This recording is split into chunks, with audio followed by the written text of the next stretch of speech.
మేమని సరే నా అదృష్టం కొద్దీ మా అధ్యక్షులు గారు మా నాయకులు కేసీఆర్ గారు దీనిపైన నన్నే మాట్లాడమని చెప్పారు. ధన్యవాదాలు వారికి. మీ ముఖ్యమంత్రి కంటే దూరంగా ఏం లేడు. రెండు కామెంట్స్ బంద్ చేయండి. ఇక మీ ముఖ్యమంత్రి కంటే దగ్గరనే ఉన్నాడు.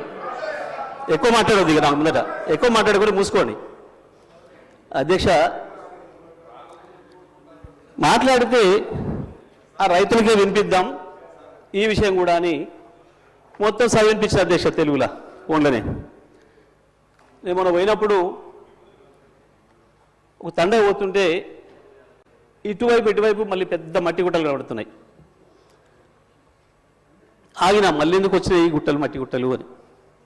బావులు తీయడం మొదలైంది అధ్యక్ష. మళ్ళీ సరే చూద్దాం ఈ బావికి ఎంత ఖర్చు అయింది, నీళ్ళని ఊరుతున్నాయని చెప్పి కారు దిగి బావి దగ్గర పోయినప్పుడు అక్కడి నుంచి గొర్రెలు వస్తున్నాయి. గొర్రెలు కాసుకునే రైతులు గొర్రెల కాపర్లు కూడా సోదరులు కూడా వచ్చారు. వాళ్ళకే చేసిన అధ్యక్ష. వెంకట్రాములు రాజయ్య ఇద్దరు ఎందుకు రైతుల గురించి అనేది భయపడుతున్నారు? గొర్రె కాపర్లు రైతులనే భయపడుతున్నారు అధ్యక్ష. వాళ్ళకే మాట్లాడిన అధ్యక్ష నేను. ఎందుకంటే ఇది ప్రజలకు సంబంధించిన బడ్జెట్ కాబట్టి ప్రజలతోనే మాట్లాడినా మీలాగా కమిషన్లు ఇచ్చినట్టు మాట్లాడలేదు. నేను రైతులతో మాట్లాడిన అధ్యక్ష. మా వెంకటరామయ్య మా రాజన్న ఇద్దరికి వినిపించిన, మా రవినాయక్ కూడా వినిపించి ఇది ఏం మాట్లాడలేదు దీని మీద నేను ఎట్లా అనిపిస్తుంది అని అడిగిన. ఇలా మీకు అర్థం కాదే ఉంది సార్. దీంట్లో మా ఊర్లే వెంకటయ్య అని ఉండే, ఆయన ఊర్లో ఏతుల వెంకటయ్య కూడా అందరూ ఆయన కథ ఉంది ఇలా అన్నారు. ఏం కథ అని అడిగిన.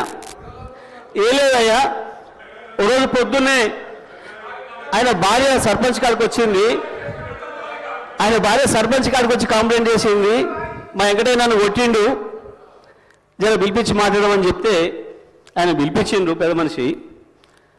ఎందుకు కొట్టి ఏం సంగతి అని అడిగితే నేను మా అమ్మగారింటికి నువ్వు పాలు వేయద్దుమని అన్నాడు. నేను పోస్తా అన్నా. నువ్వు పాలు వేస్తే ఊరుకోను అన్నాడు. నేను పోసి తీరుతానంటే నన్ను కొట్టిండు. పాలెక్కడి, నీకు బర్రె లేదా పాలెక్కడి అని చెప్పి ఆయన పెద్ద మనిషి అడిగింది అధ్యక్ష. అడిగితే నాకు 4 బర్రెలు ఉన్నాయి అన్నాడు అధ్యక్ష.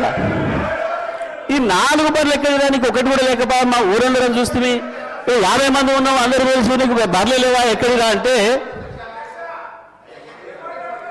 అధ్యక్ష, పోయిన బర్రె దొరికితే, సచ్చింది బతికితే, పోయింది దొరికితే, మా అత్తగారు ఒకటి పెడితే నేను ఒకటి కొంటే నాకు 4 బర్రెలు ఉంటాయి, నాకెందుకు లేవు 4 బర్రెలు అన్నాడు. ఇది కూడా అట్లనే ఉంది అధ్యక్ష ఈ గవర్నర్ గారి ప్రసంగము. అంతకు మించి ఒక అక్షరం కూడా తేడా లేదు. ఎక్కడ ఇచ్చారు అధ్యక్ష? రైతులకు రుణమాఫీ చేసిన